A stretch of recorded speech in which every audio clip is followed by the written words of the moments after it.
अवास्तव देवाणघेवाणीतून बांधकाम कामगार कार्यालयात मारहाण. जामनेर येथील पाचोरा रोडवरील बांधकाम कामगार कार्यालयातील कंत्राटी कामगाराला मारहाण केल्याचा प्रकार घडला. गेल्या काही महिन्यापासून बांधकाम कामगार नोंदणी किटसाठी काही खासगी व्यक्तींकडून अवास्तव पैसे घेण्याच्या तक्रारी नागरिकांकडून केल्या जात होत्या. जामनेर येथील ललित साबळे यांना विष्णू उंबरकर वाघारी सेतू सुविधा केंद्र चालकाने ऑफिसमध्ये येऊन मारहाण केल्याची तक्रार जामनेर पोलीस स्टेशनला करण्यात आली. सविस्तर वृत्त पुढील. नाही, आपण आता कोणाची घटना घडली आणि एवढा मोठा इश्यू झाला की एका शासकीय अधिकाऱ्यावरती हात उचलला गेलेला आहे. नाही सर, हात तर नाही उचलला. माझ्याकडे एक महिला आली, त्यांना पावती पाहिजे होती, त्यांनी पाठवली, पण ते पावती त्या महिलांना मिळाली नाही. मी त्यांना विचारणा करायला गेलो असता त्यांनी माझ्यावरती हात टाकला आणि पैशाची मागणी केली. मी पैसे नाही देऊ शकलो त्यांना. किती मागितले पैसे त्यांनी? कशासाठी मागितले? का पावती पावती बोलतोय, ज्याच्याकडे फॉर्म भरला त्याच्याकडून तुम्ही पावती घ्या बोलतो. कशाचे फॉर्म आहे? बांधकाम कामगार कल्याणचे. किती पैसे मागितले त्यांना? ते त्या महिलेचा मी फॉर्म ऑनलाईन करून दिलेला, रितसरपणे तिचं मंजूर झालेला आणि तिला 1 रुपयाची पावती पण काढून दिलेली, जे ऑनलाईन फीज घेऊन सनी. आणि संबंधित मी फॉर्म घेऊन सनी त्या महिलेला सांगितलं की ऑफिसला जाऊन सनी तुम्ही शिक्क्याची पावती घेऊन घ्या. तर संबंधित त्यांनी पुन्हा त्या माणसाला आमच्याकडे पाठवले की जिथे फॉर्म भरला तिथून शिक्क्याची पावती घ्या. मी सरकारी कर्मचारी नसल्यामुळे, तसेच माझं ऑनलाईनचं दुकान असल्यामुळे, मी सरकारी कर्मचारी नसल्यामुळे मी त्यांना सही शिक्क्याची पावती देऊ शकत नाही. तर त्यांच्याकडे पाठवल्या असता तर त्यांनी नाही दिली. परत तोच वाद केला. मी विचारणा केली असती, त्यांना अंगावर हात टाकला आणि ते बोलतात की ऑफिस पण येऊन मारझोड केली. काय नाव आहे त्यांचं? त्यांचे इंचार्ज ललित साहेब. हे शासकीय कंपनी आहे की प्रायव्हेट आहे? ते प्रायव्हेट कंपनी. प्रायव्हेट आहे. तुमचं नाव काय? विष्णू रामदास. आपलं दुकान कोणतं आहे? प्रेरणा कुठे जामनेरमध्ये आहे का? किती पैसे घेतो आपण फॉर्म भरायचे? आम्ही ऑनलाईनचे पैसे घेतो. किती घेतो? 200. साहेबांनी किती रुपयाची मागणी केली होती नेमकी? ललित साहेबांनी त्यावरती त्यांनी किती पैसे मागितले तुम्हाला? म्हणजे हा जो प्रकार घडला पैसे मागण्याहून झालेला आहे, तर मग किती रुपये मागितले तेव्हा, त्यामुळे हा प्रकार एवढा घडला? पैशाबद्दल मी सध्या नाही, कारण पण पैशामुळे झाला नाही. कामं वेळेवर होत नसल्यामुळे त्याच्यामुळे झाला आमचा वाद. कारण की ते सरकारी ऑफिस असल्यामुळे त्यांना लोकांचं काम करून देणं गरजेचं आहे. मी प्रायव्हेट असल्यामुळे ते लोकांना माझ्याकडे पाठवतात. मी कसं काय काम कम्प्लीट करणार? जे काम कम्प्लीट झालेलं आहे, जे कार्ड बनलेले आहे, मंजूर झालेले आहे, ते कार्ड ते लोकांना वेळेवर देऊ शकत नाही. ते आमच्याकडे पाठवतात, आम्ही कुठून कार्ड द्यावं? आम्ही सरकारी कर्मचारी नाहीत ना. त्यांचं म्हणणं आहे हे 1500 रुपये 1600 रुपये घेता, 2000 रुपये घेता एका फॉर्मचे, असं त्यांचं म्हणणं आहे. आम्ही फक्त ऑनलाईन करून देतो. त्यांचं म्हणणं काय? आम्ही फॉर्म ऑनलाईन केले, लोकांच्या वरून मंजूर झाले, त्यांना कार्ड द्यायला पाहिजे तर ते आमच्याकडे पाठवतात. आम्ही कुठून कार्ड आणून देणार त्यांना? आम्ही सरकारी कर्मचारी नाही. सरकार आमच्या ऑफिसमध्ये कार्ड प्रिंट होत नाही. कार्ड प्रिंट झाले असते मी स्वतः प्रिंट करून दिले असते. मग साहेबांनी एका कार्डची किती मागणी केली तुमच्याकडे? पैसे मागितले ना साहेबांनी तुम्हाला? हा जो एवढा सगळा प्रकार झाला, आपण फिर्याद दिली, त्यांनी तुमच्या विरुद्ध फिर्याद दिली, तर त्या फिर्यादीमध्ये आपण काय नमूद केलेलं आहे की काय झाला हा प्रकार, किती रुपये मागणी केली होती साहेबांनी? साहेबांनी मला 800 रुपयाची मागणी केली होती पर कार्ड. बरं, अशा पद्धतीची आपण त्या ठिकाणी तक्रार दिलेली, 800 रुपयाची मागणी केली होती. तुम्ही साहेबांना काही पेमेंट केलेलं आहे का अगोदर? कारण की अगोदर कसं होतं, बाहेर ऑनलाईन चालू होतं, नंतर नियम बदलले, कंपनीचे नवीन नियम आले, त्यांनी कंपनीचे माणसं बसवले तिथे ऑनलाईन करण्यासाठी, तर लोकांना पाठवले, तर लोकांचे फॉर्म डबल इलेक्शन लागलं, मोठे मोठे 2 इलेक्शन लागले, त्याच्यामुळे बरेचसे फॉर्म रिजेक्टमध्ये गेले. तर लोकांचं काम वेळेवर न झाल्यामुळे लोक जरा विस्कळीत होत होते.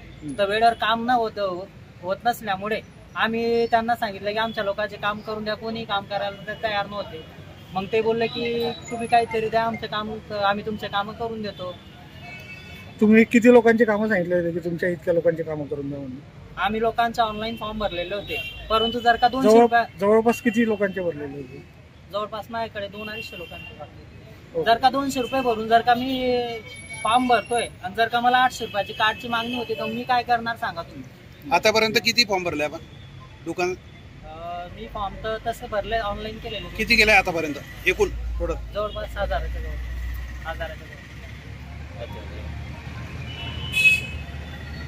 काय प्रकार झाला आज आपल्या शासकीय कार्यालयामध्ये येऊन सण एका एजंटनी आपल्याला मारहाण केल्याच्याबद्दलची तक्रार आपण जामनेर पोलीस स्टेशनला दाखल केलेली आहे. नेमका काय प्रकार झाला? नुकताच मी ऑफिसला आलो दुपारी आम्ही सोमवार ते गुरुवार आमची कार्ड वाटपची वेळ असते. त्या टायमाला मी ऑफिसला आलो. जसं त्याला कळताच तो तिथं आला ऑफिसला आणि मला कार्डाची मागणी करायला लागला. जे कार्ड त्याचे ऑनलाईन केले ते मला कार्ड दे असं म्हणत होतो. असे म्हणून तुम्हाला धमकी द्यायला लागला. कोण आहे तुम्ही बाहेरचे विष्णू उंबरकर म्हणून असं नाव आहे त्याचे. तुम्ही इथं राहत नाही म्हणे, तुम्हाला बाहेर राहायला लागतं म्हणे. काय व्यवसाय विचार करा म्हणे. काय व्यवसाय त्याचा? ऑनलाईन सेंटर आहे काहीतरी त्याचं. तो म्हणे माझे इथं भरलेले कार्ड आहे तर मला ते द्या. कसले कार्ड? बांधकाम कामगाराचे. तर त्याला एकच सांगितलं, जो सदर व्यक्ती असेल, जो कामगार असेल त्याच्याच घरच्यांना किंवा त्यालाच असं दिला होता. मुलगा मुलगी नवरा बायको फक्त यांना दिला होता कार्ड. बाकी इतर व्यक्ती कोणीच नाही. ओळखीचा भाऊ वगैरे काका वगैरे चालत नाही. यापूर्वी देखील असं काही धमक्या वगैरे दिल्या गेल्या होत्या का आपल्याला? हा, याच्या अगोदर पण झालं होतं. शिवीगाळ केली होती. याच्याबद्दल आम्ही डिस्ट्रिक्ट ऑफिसला कंप्लेंट टाकली होती आणि आपल्या BJP कार्यालयामध्ये पण सांगितलं होतं की बा याच्याशी धमक्या येत आहे आम्हाला आणि आम्हाला कामात अडथळा निर्माण करतोय. नेमकं तुम्ही ज्यांचं नाव घेताय ते इतकं फोर्स का करताय नेमकं इतर लोकांचे कार्ड घेण्यासाठी? त्यामागचं काय कारण आहे? लोकांना तो पैशाची मागणी करतोय. जसं त्यांचे फॉर्म आता भरले तिकडे जातात, नंतर आपल्याकडे त्यांचे सबमिट होता, फॉर्म चेक होता, व्हेरिफिकेशन. तो त्या लोकांचे कार्ड स्वतःहून मागतो आणि लोकांना कॉल करून त्यांच्याकडनं पैशाची मागणी करतो. असे बरेच व्यक्ती आपल्याकडे आहे, त्यांच्याकडे पैशाची मागणी केलेली. आणि आपली कार्ड द्यायची प्रोसेस रितसर कशी आहे? मग त्यांचे फॉर्म चेक होता, व्हेरिफिकेशन होतं, त्यानंतर त्यांचे कार्ड प्रिंट होऊन येतात. त्यानंतर आज फॉर्म द्यायला गेलो असताना साहेबांनी मला सांगितलं की मला प्रत्येक फॉर्मला 800 रुपये लागतील. यावर आपली काय प्रतिक्रिया? आम्ही व्यक्तींकडनं 1 रुपये घेतो, त्याला का 800 सांगू? आणि दुसऱ्या व्यक्ती कुणाला देतच नाही तिऱ्यात व्यक्तीला. कारण टोटल रेकॉर्ड असतो. थंब आणि अंगठा, थंब आणि सिग्नेचर हे दोघी घेतले जातात. आम्ही पहिले सिग्नेचर किंवा थंब घेत होतो, आता त्यांचे स्पेशली थंब पण घेतलेले. तुम्ही रेकॉर्डला चेक करू शकता की बाबा कुणाकुणाचे कार्ड आपल्या ऑफिसमधून वाटप झाले. संबंधित व्यक्तीकडून आपण पैशाची मागणी करत असल्याचा आरोप आपल्यावर त्यांनी केला. नाही सर, मग त्यावरच भांडण झालं ना, त्यावरच वाद झाले त्याची. त्यावरच तिने हात उगारलाय. पहिले कार्डाची मागणी करतो, मी नकार दिलाच त्याने माझ्या हात उचलण्याचा प्रयत्न केला आणि मला धक्काबुक्की केली. संबंधित व्यक्ती जे म्हणताय की तुम्ही 800 रुपये मागतात, तसा काही प्रकार नाही सर. 1 रुपयाचा कार्ड आम्ही सगळ्यांना सांगतो. 1 रुपयाचं कार्ड आहे, 1 रुपयाची सरकारी गव्हर्नमेंट फी आहे, तेवढी ती भरायला लागते फक्त. त्यांचे लॅपटॉप पण तुमच्याकडे असं त्यांचं म्हणणं आहे. लॅपटॉप मॅडम माझ्याकडे स्वतःचा माझा लॅपटॉप आहे. त्याचा लॅपटॉप मी घेऊन काय करू आणि तो लॅपटॉप मला का देईन? मी त्या गोष्टीत मी त्याचा लॅपटॉप घेतला नाही, काही घेतला नाही. तो घेऊन डायरेक्ट माझ्या खिशे चेक करायला लागला, माझा मोबाईल हिसकायला लागला, माझा शर्टचं बटन फाडलं आणि मला डायरेक्ट ऑफिसमध्ये ढकलून दिला. नेमकं डायरेक्ट कसं काय त्यांनी आक्रमण केलं?